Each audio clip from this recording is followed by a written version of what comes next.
And happy Sabbath to everyone. My name is Dion, and this is Faith Talk.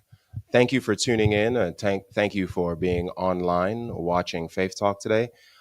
We have a really interesting subject for you guys today. We're going to be talking about financial health and the foundations of financial health. And our guest speaker today is Kevin Plock. He is our guest speaker who will be helping us traverse through these subjects, right?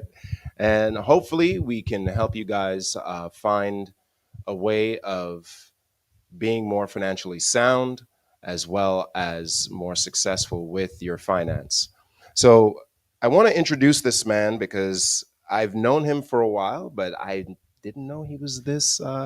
He had all these licensing underneath his name. So, let me give you a little bit about Kevin before we get into it. So, Kevin graduated in 2002 with a bachelor's degree in finance from Florida International University. In 2010, he obtained his 2015 Life Health Variable Annuities license. And in 2010, 2012, that is, he obtained his Series 6 investment company and variable contracts product license. Earlier this year, he obtained his Series 63 uniform securities license. Currently, he is a registered representative with over 22 years of accounting and financial service experience. He believes that knowing how money works can positively impact every area of your life. When you can change a person's financial literacy, you can change that person's life. That's why he enjoys sharing simple financial concepts with anyone willing to learn so that they can better do more and dream bigger in their life. Thank you for joining us today, Kevin. How are you today? Thanks for having me, man. It's all as well. Everything is great. Awesome, Awesome. awesome, awesome. Awesome. Well, I appreciate a lot that you're here with us because this is a big subject, more than I can chew off. So I seeked out a professional who will be able to help us in making sure we get this in bite size. But we do have some questions that we need to go over, and I wanted to go ahead and make sure that we start off with a great foundation first. Absolutely. So going straight into it, what made you choose finance to begin with? That's a great question. It it starts in the beginning. My family is originally from Jamaica. Ah, nice. So for those who come from different island, it's a big culture shock when you get here. And one of the ways it's a culture shock is how money works here in this country, right?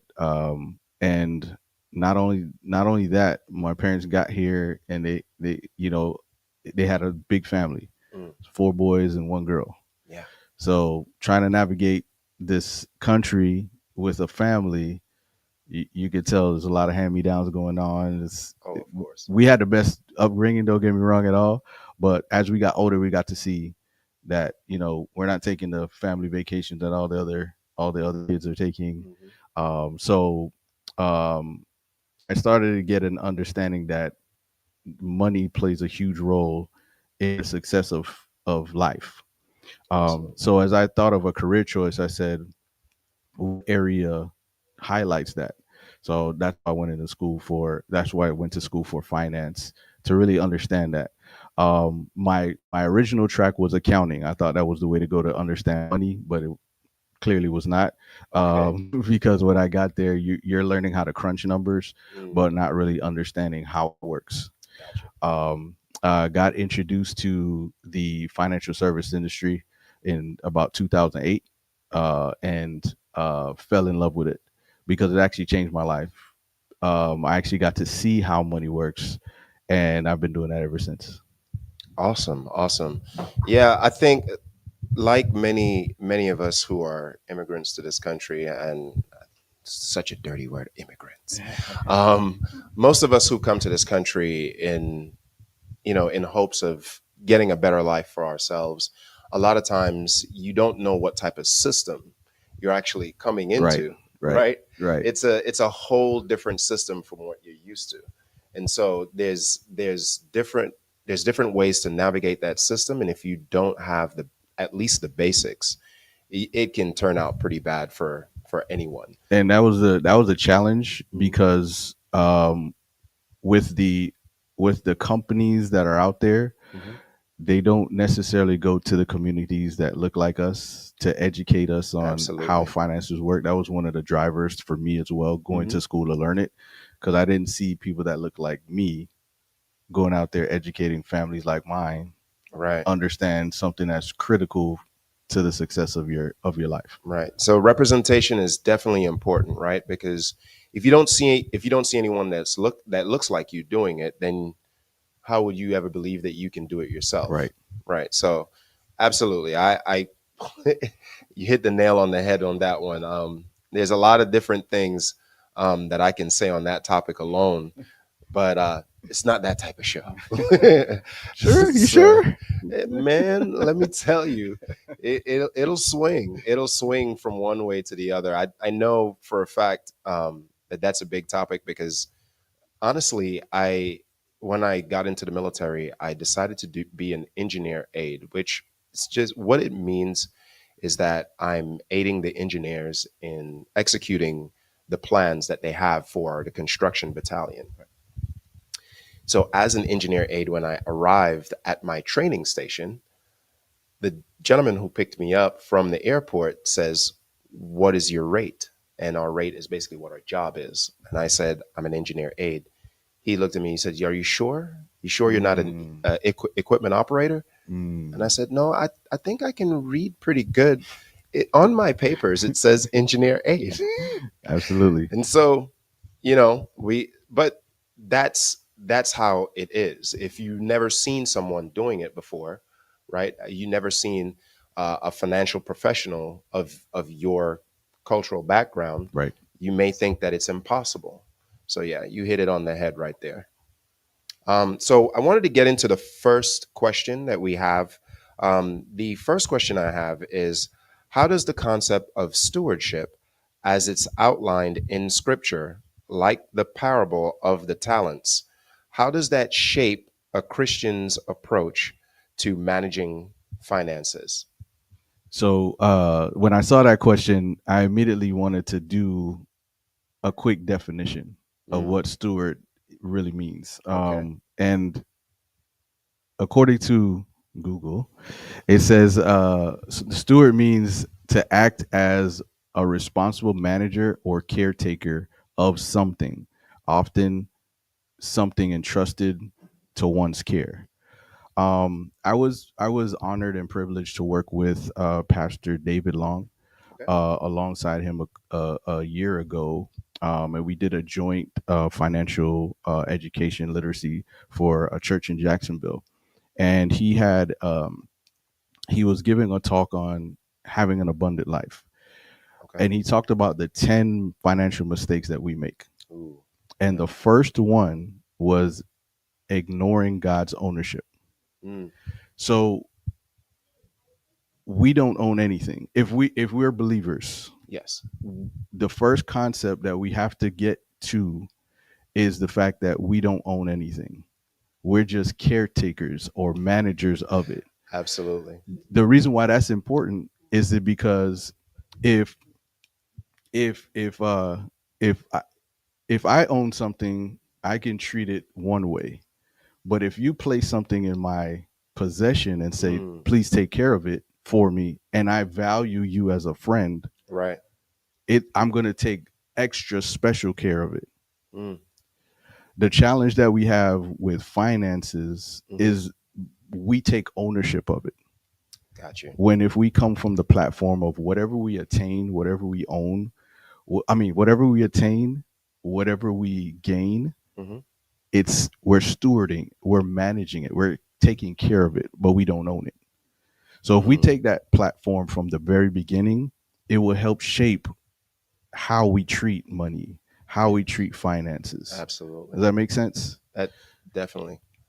I mean, it's so and coming from that point of view, it's so the fact that it's not yours and but you've been given this opportunity, right? Right, Right. And now if you value that relationship, right, right, you want to put your best foot forward. right.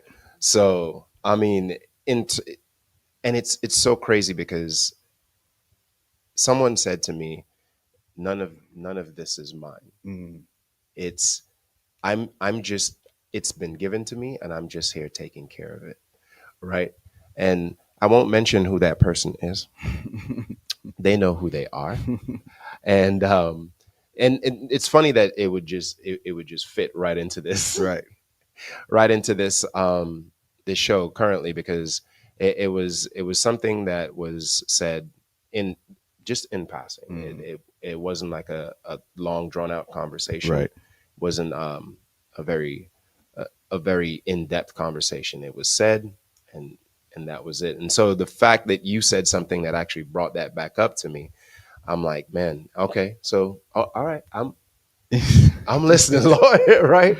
Right. So when he speaks to you, you got to listen, and you gotta obey. And one of the things I wanted to hit on first before we get into any of the other questions Yep. is the big thing that I always find that throws us off the path is discipline. How big do you think discipline plays in finances? Well, just like you mentioned earlier when we talked off camera here, Hmm. you talked about mental health, you talked about physical health, Hmm. right? Those are all disciplines, Hmm. right? And we just talked about going to the gym, Right. right? Right. In order for you to be healthy, there's certain disciplines that you have to do, Right. right? If you're going to be healthy physically, Hmm. what you put in your body counts, and how you exercise your body counts. Absolutely. If you don't have a discipline for that, there's no way you're going to be healthy, right? Same thing with your finances. But the challenge is with the financial aspect of it is the fact that we don't learn this in school. We Absolutely. don't learn it in church. At all. But we do learn all the other stuff, most of it, right? We Hmm. do we do learn the apple a day keeps the doctor away. We Right. we learn like fruits and vegetables, right? Hmm. But we don't learn finances in school. Right. Now, this is not that type of show, but it's by design. Right. But that's the reason why there's two. Every time I do a presentation, I always talk about the two subjects that we don't learn in school that we have the most problem with. Hmm. Can you guess what those are? Finances and health. Almost finances or money and relationships. Ooh. Okay. So if you think about it, we don't learn those two subjects in school, but we have the most problem with those two subjects when we're in real life, Right. right? Now, this is not Dr. Phil show, so No. we're No. not we're not going to do the relationship No. No. side, but the financial side is just as important. So yeah, so it's definitely a discipline. However, the first step in that discipline is getting a financial education. Absolutely. Yep. Absolutely. So one of the other questions I had for you is many Christians prioritize tithing and giving. How can generosity coexist with the goal of financial stability? I'm glad you brought that up in this setting because I am privileged and honored to speak with a lot of churches. Hmm. Been blessed to be in a lot of churches and have these financial literacy conversations. And the first part to being generous, the first part, if you look in the Bible, in order for you to be a blessing to others, you must first be blessed. Right. What that means is if and going back to what we said, if you're stewarding properly, you will have surplus enough to be generous. Ah, However, if you're not stewarding properly, how can you now be generous? correct. Because now you're worried about your own finances, how are you going to pay your bills, how are you going to manage your debt, how you're doing those things. You're not going to be thinking of my brother here who needs a car or my sister here who needs groceries because you Right. need groceries, Right. right? So the discipline of understanding how finances work is not just for you. It's so you can, as if we're all believers here, it's so that we can be a blessing to others. Absolutely. So the discipline has to come first so that we can now be a blessing to others. Hey, you came prepared, brother. You know, You came prepared. you told me Okay. you told me we was doing this, so Awesome, awesome. I love the answer. So, how crucial is budgeting and financial planning in living out Christian values, such as diligence and wisdom? so as a steward, Mhm. we're managing, right? So if you don't know what comes in, Mhm. if you don't know what goes out, how are you managing? Right. So budget plays a huge role in helping you manage what goes out, right? So understanding that is one of the first steps in order to be better financially. Understanding your budget, things like things of that nature. We'll eventually introduce the book, but it talks about the 7 money milestones to Okay. financial literacy. Step number one we talked about is getting a financial education, finding someone you trust, to someone who's a professional licensed to do what we do and help you understand finances. Absolutely. One of the other money milestones is understanding your cash flow. Now, most financial individuals or financial companies would say get a budget, Hmm. like you mentioned. However, it's not about a budget, it's Hmm. about your cash flow, understanding what comes in and Hmm. what goes out, Right. and managing those expenses. The budget helps you only manage expenses, but it doesn't take into account what you bring in. Gotcha. And that plays a huge role because there's only two ways that you can increase your discretionary income. Only two. You can either lower your expenses Right. or increase your cash flow or increase your income, Income. right? Yep. So understanding your cash flow is actually more important than just budgeting, if that makes sense. Absolutely. So and just like you mentioned, budgeting is one of the big things, but then you still have to understand the cash flow that you have, right? So for someone who's starting out, right, not married, they're young in their early 20s, um, they're thinking about starting to move on to bigger things. They've chosen their career, they've graduated college. Where would you literally tell them to start? They got their first job. Where would they need to start? You always want to start with the end in mind. Okay. So when we have our conversations, the first type of conversations we're going to have is what are your goals financially, Hmm. right? How long do you want to work? Right. Because the idea of having a job is so you work yourself out of that job. Right. From our perspective, from a financial perspective, Hmm. you may love what you do and you could do that for 50, 100 years, right? Right. Not a Right. problem. But from a financial aspect, do you want to work because you have to work or because you want to work? Mm. There's a big difference, right? Okay. So we want to ask that number, like what age would you want to be in a financial position to retire? Gotcha. That's the first question. Then Okay. the other question becomes, what kind of income would you want to have when you hit that number, Mm. right? So is it 50,000 a year? If it's 100,000 a year? So when we get those two numbers, now we can reverse engineer, Mr. Engineer. We can reverse engineer, right? And now get a monthly amount or annual amount that you got to start putting away today. So Right. by the time you hit that age, you've Hmm. you've you've met that goal. Okay. Okay. So basically, what you're telling me, I need to think about. So starting out, what I should be thinking about is where do I want to be 20, 30 years from now, right? Um, what does that look like for me? And how much is it going to take to maintain that lifestyle? And then work backwards from there. Right. Now with my younger people, that's sometimes hard, Okay. right? Because you're young, you haven't experienced life just yet, Right. and you don't think that far yet. Right. But when you get into your 30s, your 40s, you're like, my time, my time is going, right? Right. But you're in your 20s, you're like, the world is my oyster, right? I have time, right? So, when I ask those questions, I Mm, often get, I haven't thought about that, right?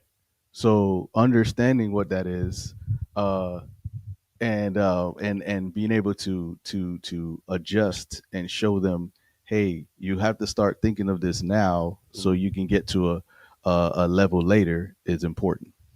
Awesome. Awesome. So one of the big things that I heard you say is they don't think like that, right? So as anyone who's a parent who has young children, and I think personally, for me, I think it should start with the parent, right?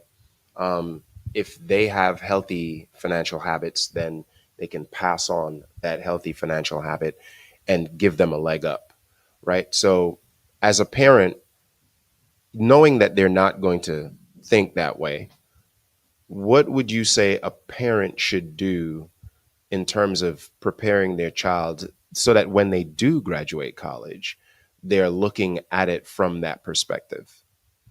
Well, first off,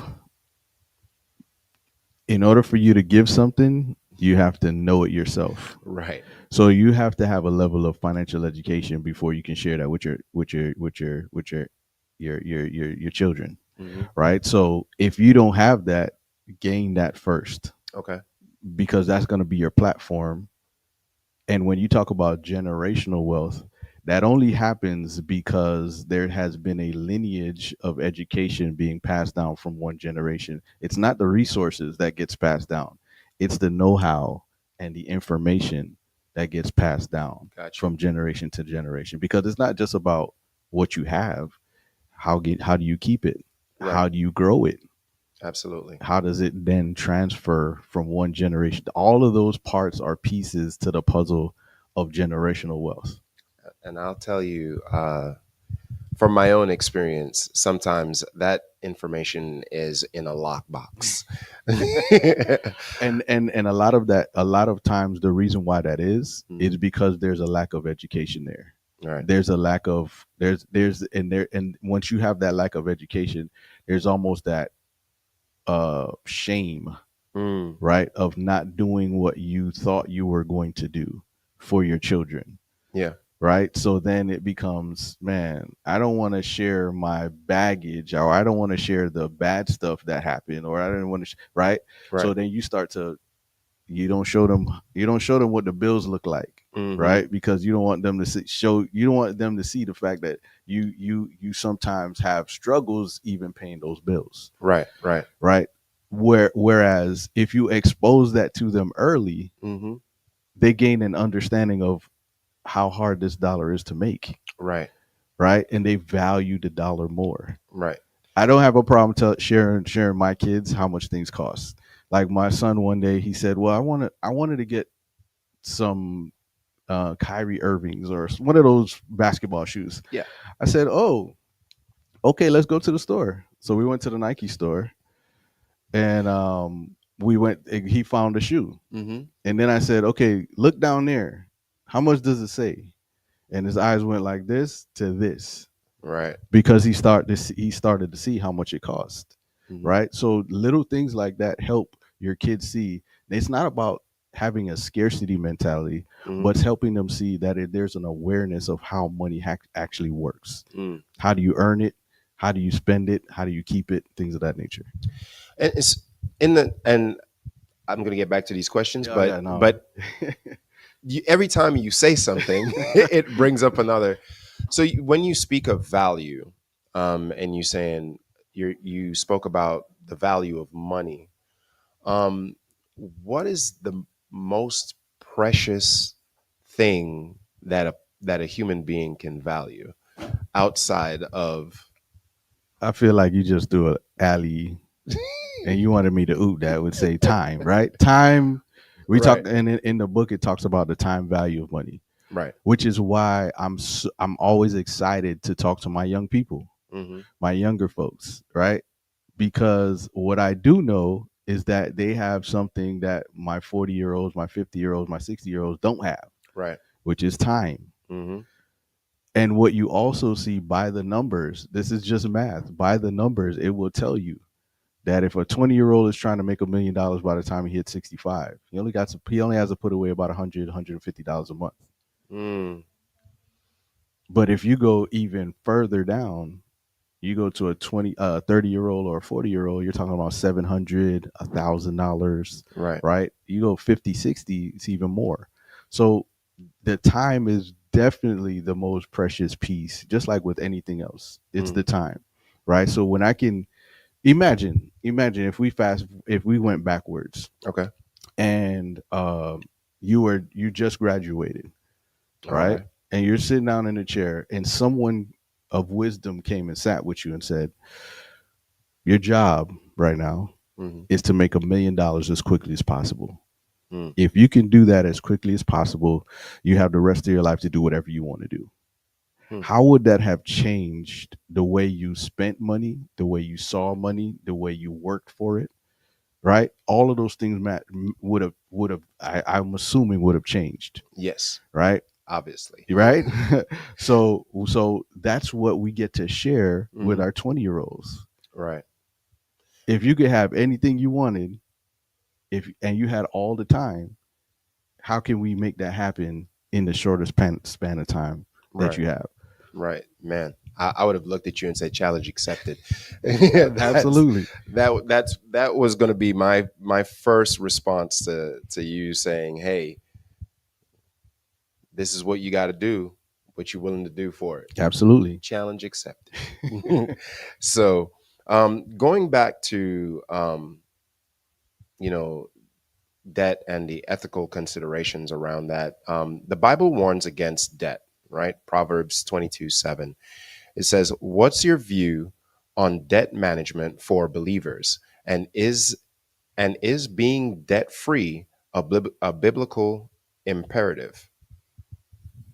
Good question. So there's four enemies to your wealth. Mm, Four enemies. The first one is taxes, right? right. So right off the bat. So and we like to give the statistic. If you make $1 million over your time frame, Hmm. take 300,000 of that, 30%, that's gone. Right. That's just taxes. Right. So you're no longer a millionaire anymore. Absolutely. Oh my gosh. So in order to be a millionaire, you got to make multiples just to Correct. right. So which is why anytime there's election season, anytime there's everything, they're always talking about taxes Hmm. because taxes is the biggest enemy to your wealth. Mm, Not not understanding how it works hmm. can you can what we say is that you want to pay your fair share in taxes and nothing more, Right. right? So that's one. Number two is inflation, Mm, which is the big talk right about now right. because everything's going up. That's the cost of living increase, right?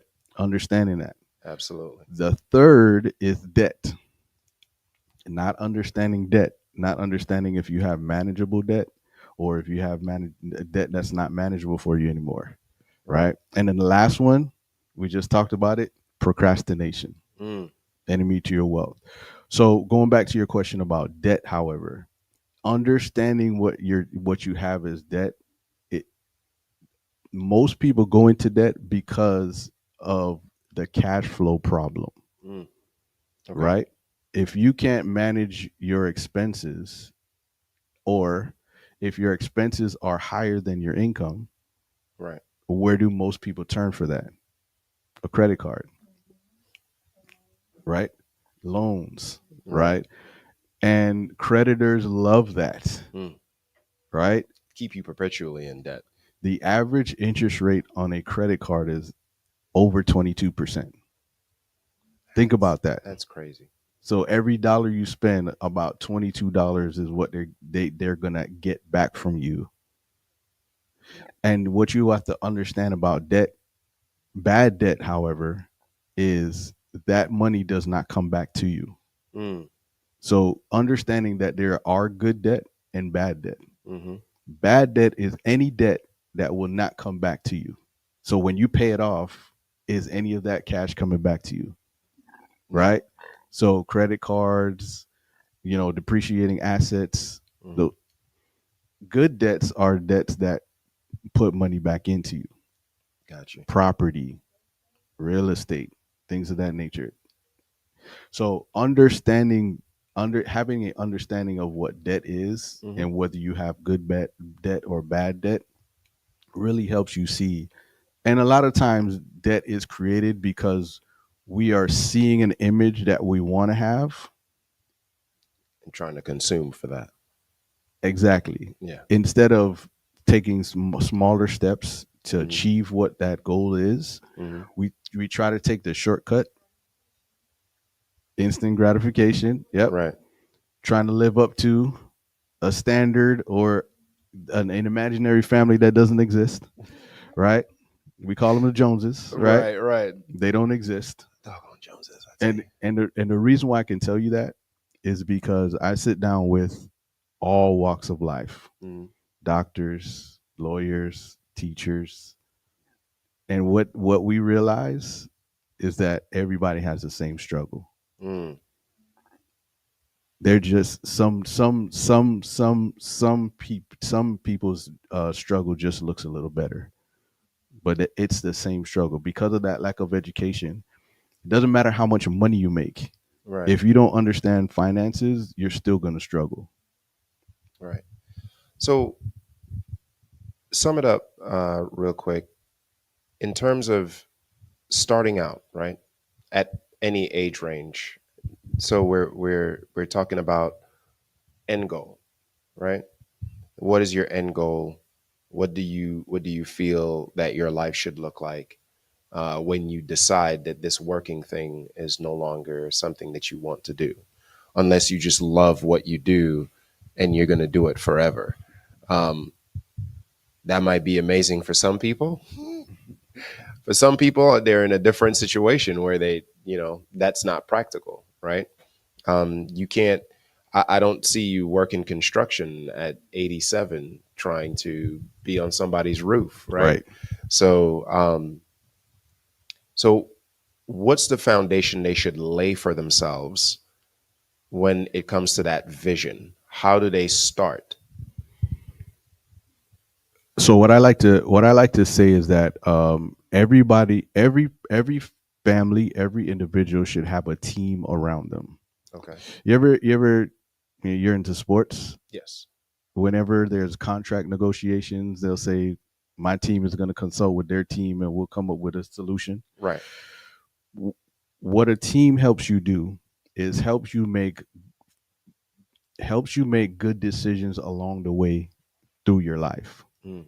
And what should that team consist of? You should have a financial person. Okay. You should have a tax person.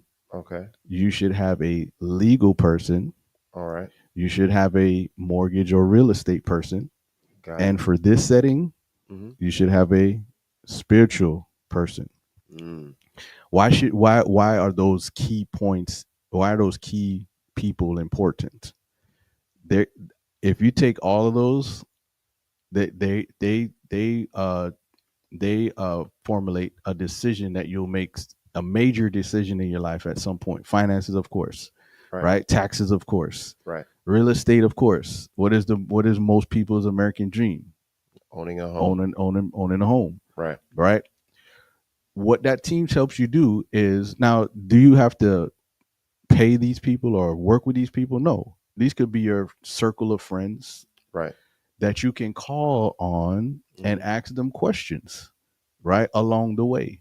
So if you see something on television, Mm-hmm. if you hear about this new investment that's just killing the market, right? As they always say, Uh, brand new. it's brand new, right? Right. You'll have someone that you can call upon Mm-hmm. that can help you make a sound decision Right. before you go in, right? That's the foundation. If you can start off that way. Uh-huh. And how do you do that as a young person, I should say? Right. I would ask. Uh, this is where you lean upon your circle, Got it. your community. Who do you know that's into these things that you can talk to? And guess what? Those individuals love when a young person comes up and say, "You're into, can I ask you some questions on that?" They're Right. like, "Sure." and they'll take you out to coffee. They'll Yeah, do it yeah, all, right? And because they understand what you're trying to do. You're absolutely. trying to gain wisdom so Hmm. you can make better decisions in your life. So that's what I Absolutely. would say would be the foundation. So, what I hear you saying is an accountability team. Mm, Um, that's good. I'm gonna steal that one. I'm gonna steal that. That's good. right. So you have to have a team of accountability, and I think one of the biggest ones too, because we get so caught up in the world sometimes, is that spiritual accountability. Absolutely, Um, absolutely. because you can stray so far off sometimes that you neglect everything else. So yeah, having that will definitely whip you in shape real fast. Um, yeah, man, that's a that went deeper than I expected. All right, cool, cool. I appreciate that. So, um, all right, so question around trust and practical balance. How do you reconcile trusting God for provision with the need for practical financial planning? So, so just like with mental health, Hmm. right? That's some things you can't just pray away. True. Some conditions are not you can't be treated by holding somebody's hand and let's pray on this, let's touch and agree, Hmm. right? And as a church body, we have to be honest with ourselves about that, right? Same with finances. Right. And just some of the challenges that I see in most churches is that they lean upon someone who did not go to school for that Right. to get their financial knowledge from. Absolutely. Your spiritual leader should not be your financial advisor if they do not have the credentials to do so. Correct. They shouldn't be your counselor if they don't have the credentials to do so, right? Absolutely. So what I'm saying is you want to lean upon, find that team, like I said before, Hmm. those people that you trust that are licensed to Hmm. do what it is that you're trying to do. So if it is finances, go seek out someone that you trust in your community, in your circle. Hmm. And if you have to pay them, right? Absolutely. Because our community is good for the hookups and the deals and the Absolutely. but definitely use those resources, but trusted individuals that are licensed to Hmm. do what they do, because they're going to bring an insight, and they could be believers, right? Right. So you want to that's a huge part as well. So if we're believers and we want to go in a financial direction, we can find those who are who are believers as well, but Correct. have their gift Hmm. in finances, Absolutely. right? So yeah. Yeah. So what I hear you say is, if you are going to do that, right, reach out to someone with the tools. Um, if they don't have the tools, how could they ever give you the tools? Exactly. Right. So make sure that you find someone who will be able to give you the tools to manage, budget and know your cash flow, right? And then your spiritual buddies at that, right? So if you can, where does that person exist? No. Well, So yeah, well, so well. it's always right, because when you think about it, you go into the church, you always want to you always want to give, right? And giving is something, because none of it is yours, right? You're just giving, you just paying back the person who gave it to you in the Right. first place, right? Right. So honestly, whatever you get, you want to compound that and pay the interest to the person who gave it to you, and that's God, That's it. right? So all right, all right, I'm getting a clear You- picture now. I'm getting a clearer picture of everything. um How can Christians avoid materialism while pursuing financial stability in a culture that equates wealth and success to material things? so that's where that team comes in again, Mm, right? So if you have that spiritual leader that's guiding you and saying, okay, first of all, we have to understand that there's battles Hmm. for our time and our resources, right? So we have to monitor what we're watching. Right. We have to monitor who we're watching, Hmm. right? We as Christians, as believers, we have to be uh, we have to understand who we should be following, Right. and that should be Christ, right? Absolutely. And if we're following Christ's life, what we also know with Christ's life, did Christ own anything on earth? Not that I know of. He didn't, No. right? Because his mission was bigger than attaining property everywhere he went. Right. His vision, his mission was to save lives, save souls for the Correct. kingdom. So if we're followers of Christ, that should be our main goal. Mm. So if we're blessed to be a blessing to others financially, how are we using that resource to help others to the kingdom?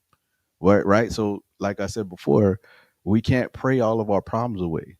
So Absolutely. if somebody needs a place to stay, Hmm. or they need clothing, or they need, food, and you have the resources, Right. how are we thinking bigger than ourselves is the point, right? Because as Christians, once you're being blessed, now you have to look out and say, who can I bless? Correct. That Correct. will keep you focused on what you should be focused on, Mm. right? Because all the other things becomes distractions on what your main goal should be, right? Absolutely. Getting the latest Tesla is a distraction. Now, I'm not to say that that can't happen for you. Don't get me wrong, Right. right? But if Has to be within the budget, though, guys. Let's and, not and what's your just go whimsically buying. motive, Right. right? If your motive for that vehicle is for status, Mm. then did you just lose focus on the distraction? Did that distraction just distract you from your from From the your main from your goal. main goal, Right. right? That house you're gonna get, Hmm. is it a house of necessity, meaning we outgrew our old one, so we got to get a bigger one? Hmm. Or is it because I want to show the Joneses who don't exist Right. that I can afford and I can rock out in this bigger place, Right. right? So our one of the things when I do have these financial literacy classes at churches, I Hmm. always challenge them by Hmm. saying, what if I told you that everybody in here can have a mortgage free life Mm. as a church community? And what if I told you that it would take a community of everybody in here to make that happen? Mm. Right? And then I break down how it happens, Right. because it's a community. If I had a church body of 1,000 members, Hmm. I could show you by the math very easily how everybody's mortgage could get paid off. Okay. However, what does that take? That takes a mindset Hmm. of community.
just trying to be as healthy as possible, not just spiritually, but in all the other parts of our lives.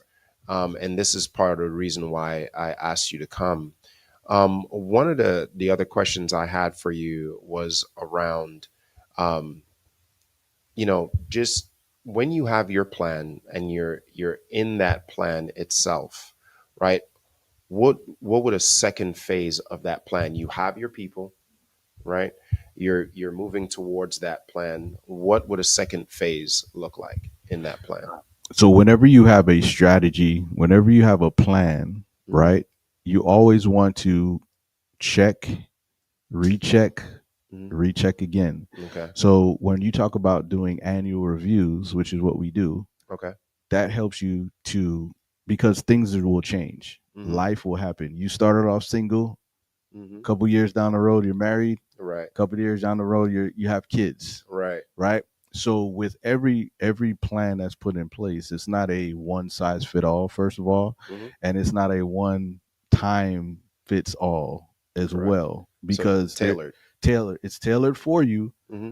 but it's tailored for you right now. Okay. Got you. Because in 20 years, It. in 10 years, you know, the pants that you have now won't fit as the same as it will in 10 years, if you're still eating pizza and stuff like that. You know what I mean? True. So you would have True. to adjust, readjust, Hmm. right? Get it tailored a different way, right? Right. So this is the same thing with your finances, right? Okay. What you start off with in your 20s will change in your 30s, will change in your 40s, right? There may be some strategy changes. There may Hmm. be some new things that come along that may help your strategy work faster, Hmm. right? So that's why it's important to have that team Hmm. and be able to consult with that team on an Okay. annual basis. So you have annual reviews to kind of check in on where you are, right? What have you accomplished? What's is this still the goal? And how do we move forward? Correct. Awesome. Awesome. So you have your book here, How Money Works, right? Um You got to read all of it. You got to read all of it. How money works. Stop being a sucker. All right. Now that title was created intentionally, okay. not to call you a sucker, but to help you understand that if you don't understand how money works, you're getting taken advantage of. Right. Because not knowing how money works sucks up your time, sucks up your resources, Hmm. it sucks up everything. Right. So it's not a derogatory title, Right. but it's one to, of course, attract your attention. Hmm. But once you read it, you'll see that there's how wealthy people think, Right. and there's how everybody else's think. And we want you to get to a point where you're thinking like the wealthy. Amazing, amazing. So, yeah, and you hear it a lot, right? It's a big thing in social media now that the the uh, the mindset of a millionaire is completely different than the mindset of a person who just wants to look as if though they're wealthy, right? So while you're out there buying $1,000 bags and $300 sneakers and the best this and the best that, he's investing, right? He's taking his money and investing his money into things that compounds the money that he's using to invest, right? So it's crazy because a lot of times when we, especially in the culture itself, Mm-hmm. and culture definitely affects the way we use money, Right. right? I have to say for myself, um, culture definitely affected me a lot in my younger days, right? Absolutely. Um, because you go to hang out with your boys don't have any of the skills that we just talked about, right? So now you're out there hanging out with your boys, and you got to have you got to fresh shoes on, you got to have a new outfit on, right? Meanwhile, you don't have that extra money to gallivant around town, as my grandmother would say, gallivanting. Gallivant. Right. Yeah, She that loved that that's word. such a nice word. Right. You don't have that, the extra funds, right? The expendable funds to. Well, it's not that you don't have it; Hmm. it's that you could be using it elsewhere. Right. So my thing is when I was coming up, that's when Fast and Furious just came out. Okay. So where did I spend my time and my resources? Oh man. Hot rodding Honda Accords, Hot rodding Honda right? Accords. Okay. Change, fixing them up, putting rims on them, exhausts, all kind of stuff. And I look at it now, I'm like, those are thousands of dollars that I could have been. It could have been. Mm, It could have been absolutely. exactly right. So, one thing that one thing I wanted is to back up a little bit to what you said earlier. That I heard from a wealthy person. Okay. He says, "Money is loud, Mm, wealth is quiet, is silent." wow. Okay. When I heard that, I was like, "Yeah, I'm stealing that. I'm stealing that." Right. So, what does that mean? That means what you see on television, Hmm. what the culture says we should be doing with our money. Right. It's always loud. Absolutely. Get the biggest, brightest car, Right. the biggest house, Right. loud. But Right. if you see the average millionaire, they can walk past you and you would never know they were a millionaire. Absolutely. And I can attest to that. Like I met I've met people look like just Joe Schmo off the street, and then he pulls out American Express Black Card unlimited access. What? What's going on here? Yeah. Right? And he owns a major business in New York, I'm talking to him, and I'm just like, I would have never thought. Mm. You know what I mean? But yeah, he was very very subdued, right?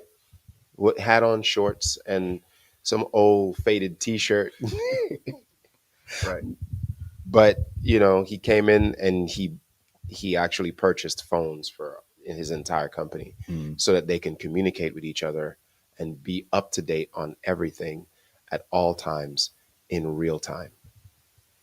So I want you to see something. He spent money, Hmm.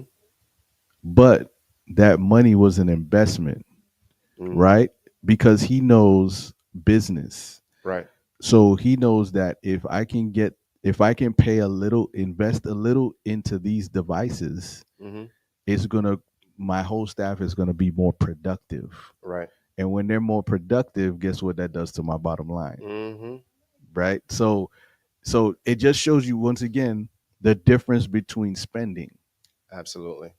I was spending it on depreciating assets. Right.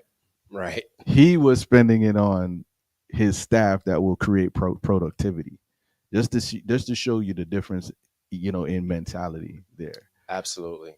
So yeah, so when I think about the culture of spending, right? And a lot of times we we we want to jump ahead to the next thing before we even assess how we're going to get to the next thing. Um, I know when I had a buddy of mine, I mean, he's good now, thank goodness, right? But I had a buddy of mine. He had a Nissan Stanza, right? But the brand new Lexus truck came out, Mm. and he had to have it, and he wanted it so bad. And I'm like, hey man, that's a lot of truck, especially living in New York. That's it's a lot to handle. Right. Deaf ears, Mm. right? Went, bought the truck, and nothing was wrong with his Nissan Stanza. Mm. It was still running just fine. Mm. Bought the truck, got some went into some crises, right? Finances got flipped over, and ended up being in a situation where he had to give back the truck, Mm. and then he absolutely didn't have a ride. Mm. So now you're no longer riding with your boys. You're no longer getting to the places you need to get to that you would normally get to, and you've lost the money that you've already put into that truck, Mm. which should be a big alarm, right? But he's like, "That's okay. I'm gonna bounce back, and I'm gonna get my money, and and he just went on with it, Mm. right? It wasn't that big of a deal. Needless to say, I spoke to him recently, and still struggling, but that's something that it's something that is a culture. We, instead of us finding out what our purpose is, when we're younger, we're more attracted to the culture and wanting to be like the Joneses, as you said. Right. So avoiding having that plan, having that team, definitely sets a good place for you to build a great foundation. So right now, what we'll do is we'll go to the audience. If the audience have any questions, we'll go ahead and take a question. All right. Let me get him the mic. I have to go behind you here. Sorry. There you go. There you go, sir. So I like to go to the root of things when I'm dealing with anything. Yep. And you stated earlier that there are two problems that especially our community has, which would be finances and, of course, relationship. Even though it's mostly finances we're talking about, but they work hand in hand. Right. So, how do you account for during the Great Depression, Black Wall Street? They were doing very well Mm-hmm. during a time when mainstream society that builds this financial market, they were doing poorer than the people who are so-called underprivileged. So the underprivileged people actually had more money than the people who built this financial system. Also, parallel to that, relationships, they were 90% married. Mm. So how do you account for that? So is it really true that the problem that we're having really is a lack of financial discipline or understanding, because who are teaching them at that time? So how would you explain that during that time when they were actually taught not to go to school, so the crime for them, well, later on, but the system was set up that they should not acquire certain knowledge, and they Right. were still, despite everything, able to do so then, and their relationships were more cohesive during a time of great tribulation. How do you compare to now when they have everything better? Explain that to Mm. me.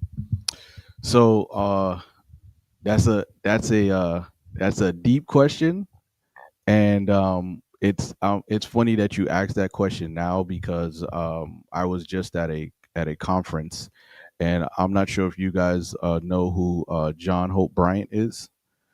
He's one of the top financial literacy uh, of our culture, and he gave us a history lesson on that same subject matter. And he says, in order for you to understand, we have to go all the way back to Africa, right? There was three communities in that time frame. You had you had you had east you had at North Africa. You had uh Jews, and then you had Eastern Eastern Middle Eastern. The Middle Eastern community developed trade. Jews developed banking and finance. And Africans developed culture. And in that time, all three of them were working together. Who is out of the picture here? Europeans. So when there was a discovery of America, there was two crops that they were that was main crops there at the time: cotton and tobacco. Right? and tobacco, right? Those are the two main things. The challenge that the Europeans had was the fact that, remember, where did most of that grow? It grew in the South. The South has a different climate than the North. So they had to get people who knew how to cultivate land in that type of climate. Who were those people? Africans. So it wasn't the fact that we did not know all of what we know, to go back to your point. It's the fact. So there's this notion that as our community, we didn't know anything and we weren't taught anything. What actually happened was we knew, we were brought over to cultivate and develop. The challenge was we didn't know the system that they were creating. And the system, what I mean is the system of division, right? So to go back to your point again, we had relationships down pat. We had finances down pat. We had all of that down pat. But when you have one culture that says we're better than everybody else, and we have a system in place to change that, to make it so that we are the superior race And keep everybody separate. and keep everybody separated. Now you see what has transpired then. But the thing is that it's Yes. not also a part of finances too. That becomes a part of your finances. That's why they're exponentially, you realize, having more. So when you look at finances, we think that it's pure moral. But there are other political factors that are into it Absolutely. that creates the financial instability. Absolutely. Example, I noticed within my say for example, I did everything right at 18 years old, 17, went to college, did everything, and I'm like, I heard that you'll get, you know, I'm gonna get hired. Next thing you know, you graduate. You're like, "Where's the job? I can't find anything paying me over 30,000." I'm like, "I have this bachelor." Then I'm like, "All right, that failed. All right, let me try aviation. You know how long it takes to get a pilot license? Absolutely. Spend a lot of money into that. Oh, all right, I could become a pilot. Oh, by the way, you need to build flight time, and it only pays you $20,000, 20,000 a year. You're like, what? All right, let me do it. Next thing, by the time I'm acquiring the money, oh, there's a crash. The regulation changed. You need 15 hours ATP to be a pilot. You're like, but I need more time. All right, let me go into trucking. You go into trucking, you make some money. Regulation changes again, where the brokers are taking majority of the money.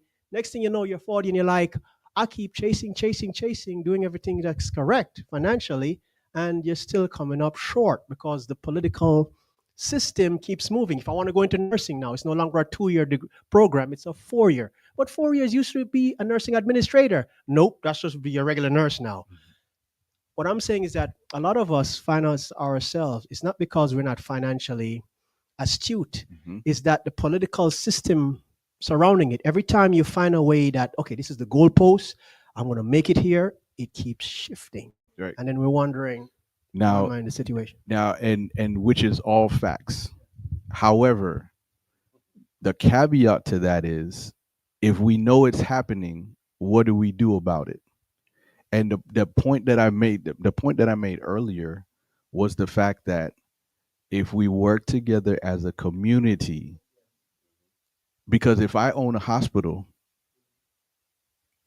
I can now hire you, because what do we hear all the time? It's not what you know, it's Who you know? who you know. Where did that come from? That comes from the fact that they understand community and they're going to take care of their community. So what it should build a fire in you to say is, how can we now get to a point where we consult with those who have made it, who have achieved the goals? How can we consult with them to build a community, to say that all that are coming behind us, because it's bigger than what we're talking about here, just like you said. So I give you case in point. When you're in your home community, what what wealthy people know that we don't know is what organizations come in your community matters. What do I mean by that? If you go to a wealthy community, you won't see a Publix there. You won't see a liquor store. You won't see it. You won't see a cash checking store. Where do you see that? Here's what they know. If I'm a dentist and I have a dentistry in my community, everybody in their community is going to come to me. If you own a hair salon, everybody in my community is going to come to you.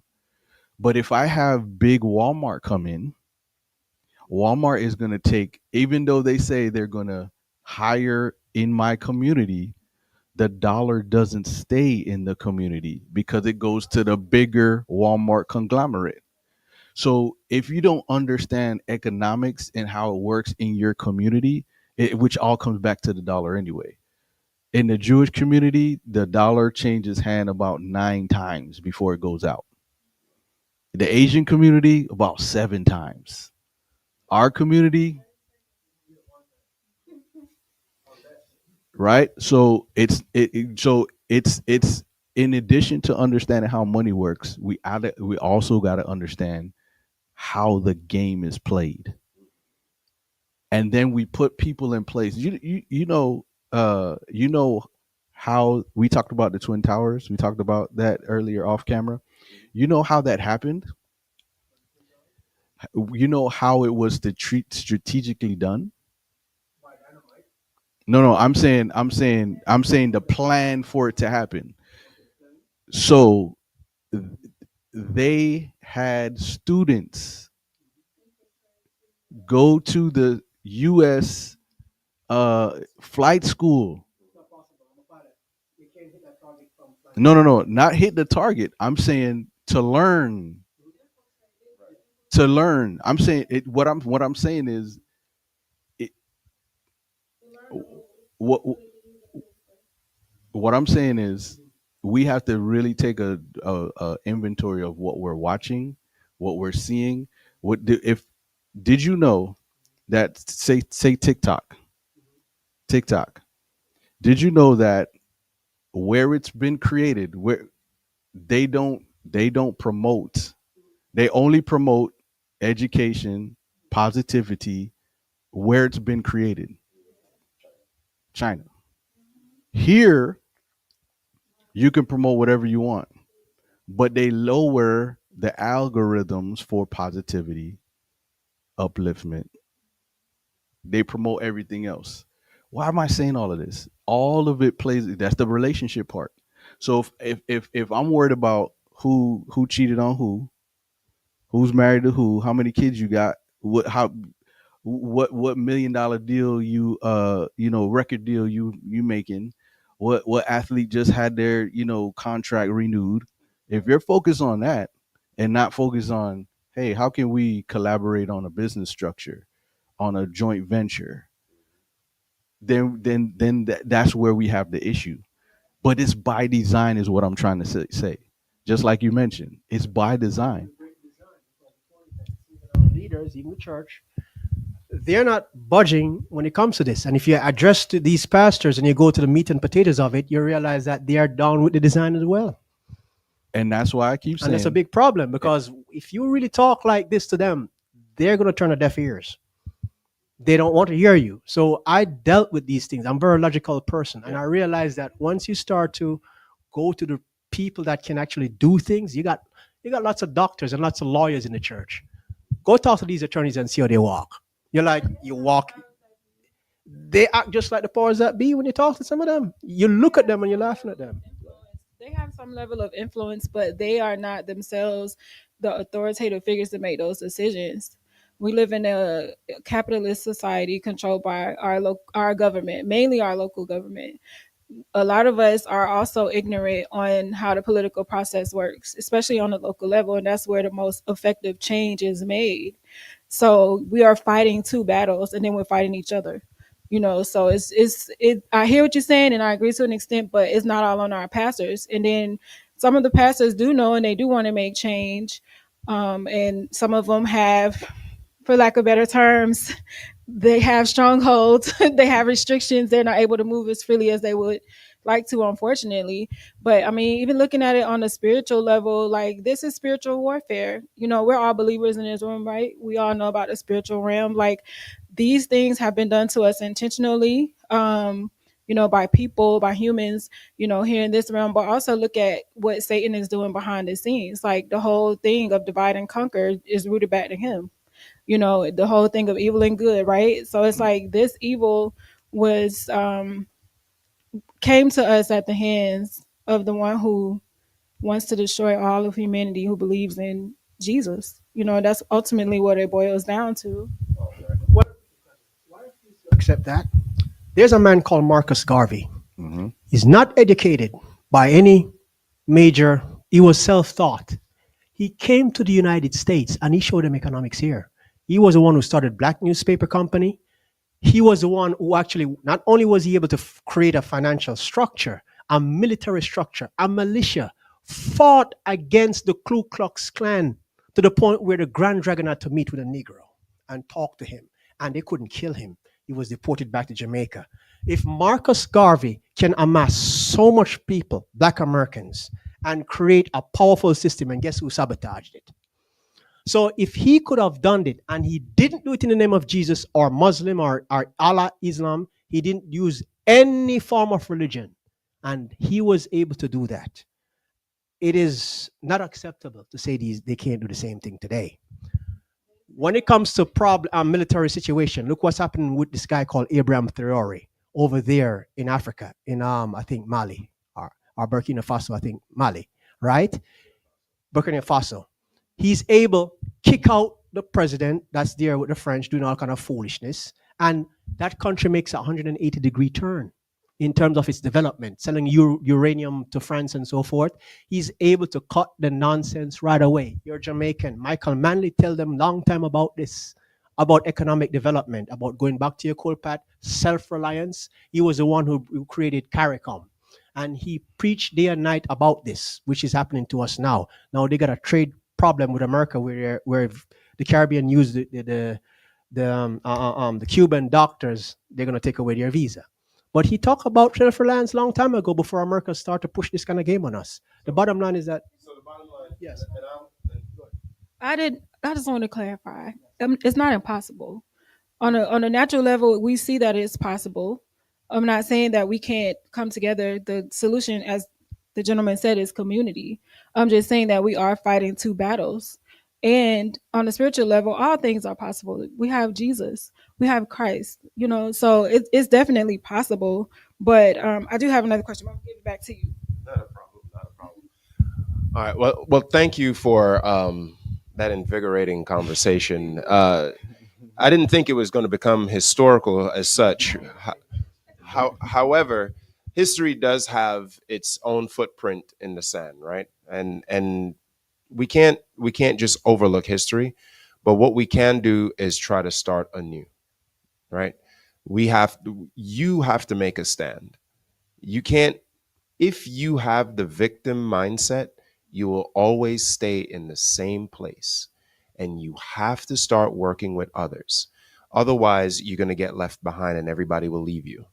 All right. But I do want to get to some more questions. So I'm going to, and I do apologize. Is it? Not a problem. So first of all, I would like for you, if you don't mind, to share with us the 10 reasons why we are not. Hold on, I'm looking for my question here. You mentioned 10 reasons we are not financially sound, or the 10 reasons 10 that we don't understand money. So I would love for you to elaborate on that. All right. Then secondly, I am Black American. So I'm not from the West Indies, very exposed to the cultures, and my parents are from the South. So my thing is this: it's legacy, it's wealth building that we don't understand. So therefore, we struggle with really having a solid foundation with financial literacy. So part of the challenge that you were speaking about, sir, is the fact that we can contribute, and we contribute at a very high level. However, we don't understand the importance of legacy and building wealth. Mm, Once you understand those two things, truly, we can definitely have the victory. So, to Erica's point, it is possible, but we cannot be, and Dion said it beautifully, we cannot be a victim because we are victors. absolutely. Absolutely. All right. So, then I'll have to. The gentleman in the back, and I apologize. Let's take the answer, and then we'll go to the gentleman in the back. so the 10 mistakes people make financially. The first one, like we said, was ignoring God's ownership, right? The second was not paying yourself first. So after God, who comes next? Should be you, right? Um getting into bad debt is the third one. Getting into bad debt. Number 4, refusing to budget. Refusing to budget. Number 5, probably gonna hit some people hard here. Co-signing for friends and family. Mm, right? Co-signing, right? Um, Number 6, delaying retirement planning. Right? Mm, We talked about procrastination, right? mm. Number 7, filing taxes late. We file anything late, we do anything late, what's coming with it? Fees and penalties, right? No estate planning, number 8. No estate. We talked about legacy. We're going to get into that a little bit. Um, Number 9, filing bankruptcy, right? Bankruptcy should be your last resort. Hmm. Your last resort. So why do companies file bankruptcy? Because it that That's a no one person is liable. that's a different strategy, Okay. right? Different strategy. Um, and then number 10, refusing to give. Refusing to give. No, no, this is not my list. This is not my list. Big one where people lose a lot of money, and that one is excluded. And I find that quite When we do relationship health, we'll get into that one for you. But for right now, it's financial health, and I do have a young man who has a question. All right, give me one moment. Yeah. So, my question, because I have a personal goal, I Yes, want to sir. retire when I'm like 35. So, I'm currently 22 years old, and my question is, how can I use my current income that I create to? How can I use my current income to create multiple streams of passive income to where that does become a reality and a possibility? And like, what are some passive income ideas that I can get started with now? Good question, Donald. What's up, my boy? Yeah, good, good, good. Donald is one of those young men who has called to get advice and guidance. Awesome, So that's why I awesome. wanted to shout him out, and his brother as well. They both have been calling and getting that guidance. So I just love it. Good on you. Um, so let's go to the question. The average millionaire has at least 7 streams of income. 7. So, what does that mean? That means if you have one or two, it's going to take you longer. Mm, So, streams of income is very, very, very, very, very important when you're talking about generating income and wealth, right? Now, what those streams of income are depends on what you're trying to do, right? I can name off a whole lot of different ones, but what are those that are going to um what are those that you're going to be passionate about, that you're going to want to do? That plays a part into it as well, because we can talk about real estate, we can talk about retail, merchandising, we can talk about e-commerce, we can talk about all of those different pieces, but it's about how do you hone in on that, how do you get in your community that may be doing that type of stuff, and how do you gain that knowledge to then turn that into a stream of income for yourself? Make sense?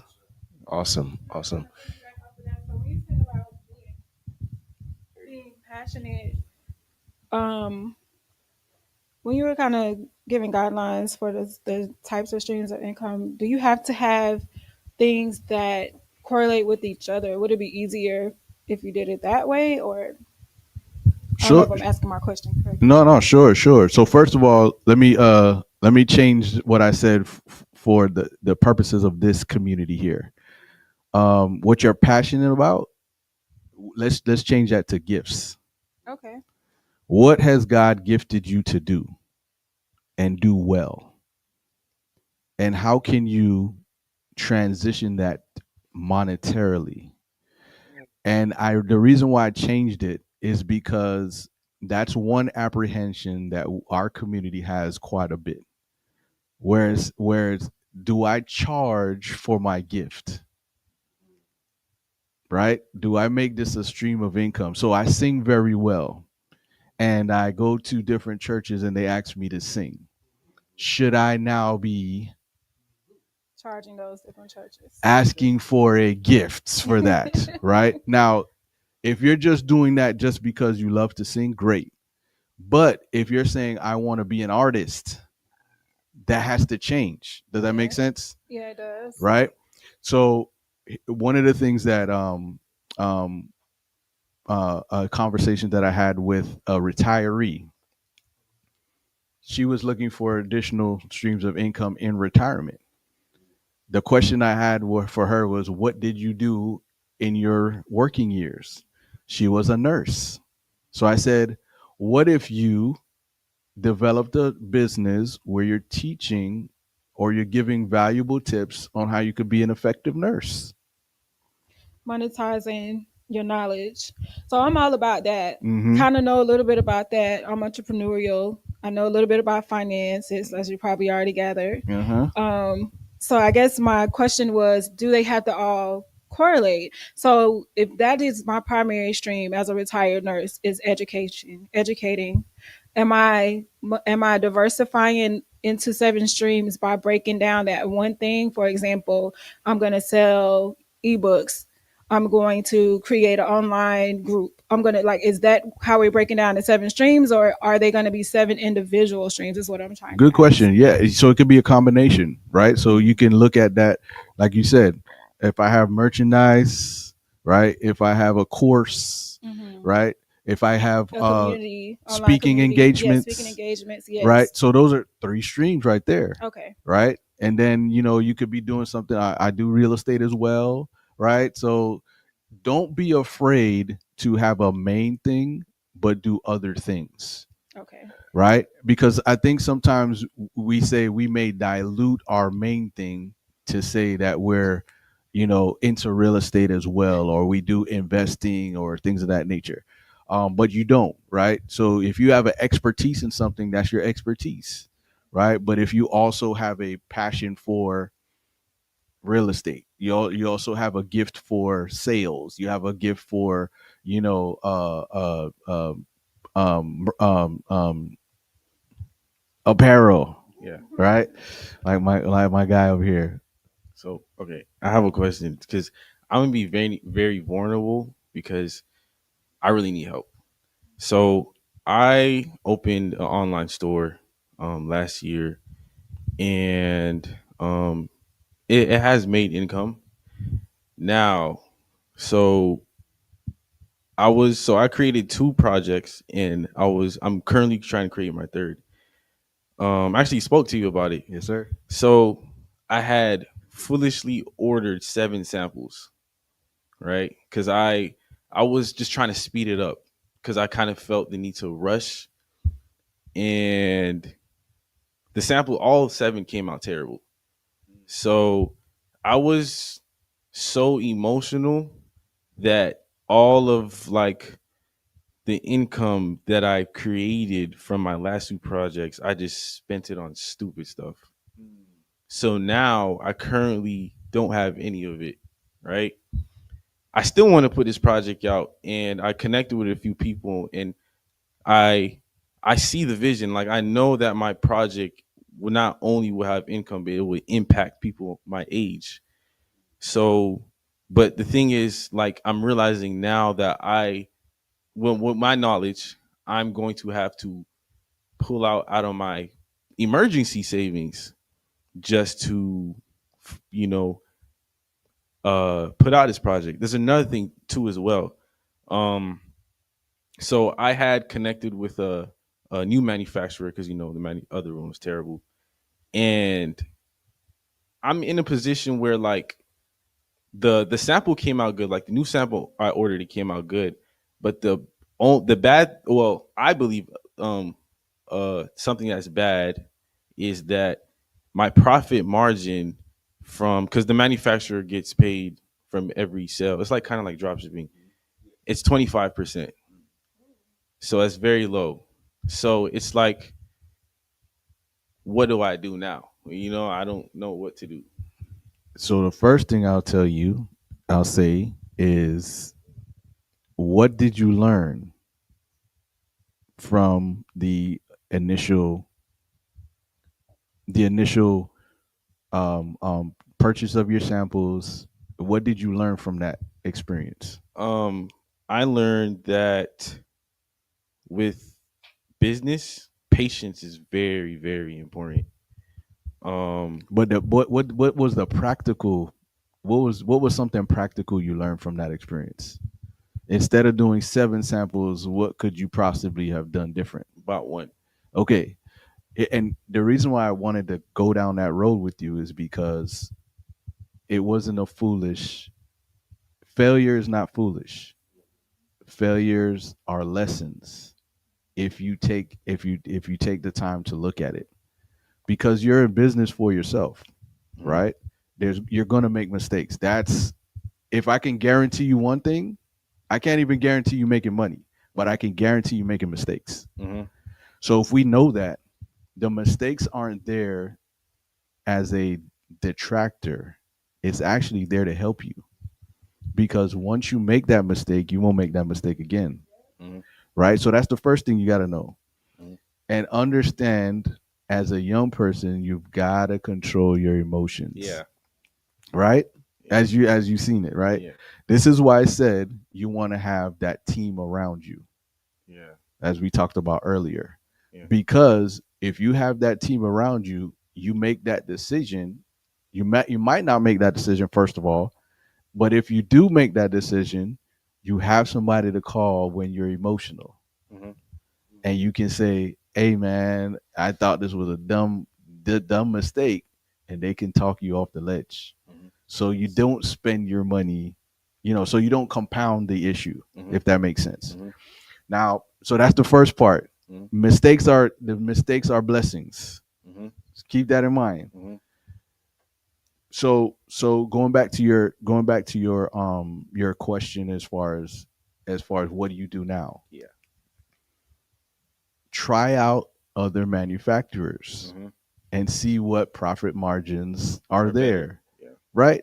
That's because you're in the trial and error stage of your business. Mm-hmm. So you're trying to get a good fit on who does a great job, what's their cost, how does that work on my bottom line, Mm-hmm. right? So all of those things are great, but you're in the experimental stage right now. So you may have thought you had a good manufacturer, they Yeah. turned out to be not so good. So now you should always have about 3 of them going on anyway, right? Because Yeah. you're in apparel business. What if that manufacturer goes out of business and you got a large order to make? Yeah. You got to be able to go to the next one, Yeah. right? Yeah. And understand that you may lose a little bit in the profit margin, but because they may be able to do more in less time, you may eat a little profit to get more in the end, if that makes sense. Mm-hmm. Right? So those two, did I answer your question? Yeah. Okay. Okay, Yeah. cool. And just to follow up to Erica's comment about should all of your gifts actually sync up? I'm a firm believer that you have one input, multiple outputs. So if you take your gift and that is your input, you will have multiple outputs and they should connect if you're on the right track. So it doesn't have to be that way, but I've been around for a while, so therefore I've just seen where they just happen to connect so that it's not a lot of added stress. Because when you start going in too many different directions, you find yourself stressed and then you're somewhat not effective at the things that you're trying to do. And our goal, especially as faith-based individuals and believers, we want to be highly effective at all that we do to grow the kingdom. And to the gentleman here, I commend you for being so young and just doing things that I would never do. And now I'm at a place where I will, but got a little time on you. So I do commend you. And my ask of you is to seek counsel from someone that's been there. And the person that you might seek counsel from might be the person that is sitting right in front of you, but you don't think they know. So you'll be surprised at what people know. So don't ever feel like you have to go alone, because there's people out there that can help you and they will be happy to help you. Awesome. Thank Awesome. you so much. Thank I you. wanted to That's say a good word. I wanted to say something to that. Um, when you talk, so in this session, we're looking at how your gifts connect, right? And they only connect because you're living off of purpose, right? So if the Holy Spirit is moving you in these directions, is for a meaning. So they're going to connect. And the point that she made about spreading yourself, there's a concept called destiny helpers, right? When you're going into a new space that the Lord is leading you in, you're also going to see the fact that there are going to be helpers that come along the way to help you along if that's where God's leading you. So you won't are there going to be times of stress? Absolutely. Are there going to be times of frustration? Absolutely. But it's not going to spread you to what we were talking about earlier, to the point where it doesn't connect. Absolutely.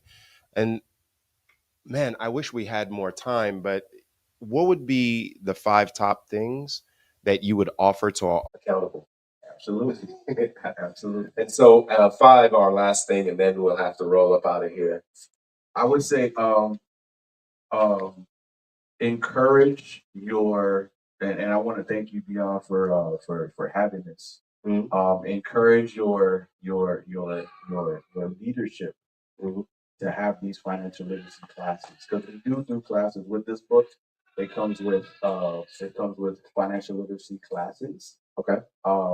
And so for your organization, for your churches, for your youth groups, for any group that you're part of, women's group, we have a book called How Money Works for Women. All Take right. Control or Lose It. All All right. right. We have another book coming. We have an ebook called Change Your Literacy, Change Your Life. And we have a new book coming up called How Money Works for the Next Generation. Gotcha. The whole idea with these books, and if you take a look inside, you'll notice that it's animated. Mm. The whole point of this book, putting the book together, is because we looked at everything out there already. Mhm. And what we notice about any financial self-help books, financial education books, we heard a couple things we noticed. We noticed that it's this thick, Absolutely. and we noticed that you needed to have a lawyer to sit right next to you Right. to understand Right. the To terminology. decipher. Right. Yeah. So we wanted this book to be designed so that anyone from the age of 8 to the age of 80 can get a good foundation of how money works. So it's animated and it's easy to read. If you're not an avid reader like myself, I'm an audiobook guy. Gotcha. But if you're not an avid reader, you can still read this book in an hour. Awesome. Awesome. Man, I really do appreciate you coming out. Haven't seen you in a while, Yes, sir. but love to have you back. This is a great journey. We have some great questions, and our audience has been great. We even got a historical lesson before the day. So I haven't thought about those things for a while. So I'd like to thank you guys online and in the chat. Thank you so much for joining us. Hopefully, we can have more conversations like this, and we will see you in a month. Yeah. Every month you have this? Yes.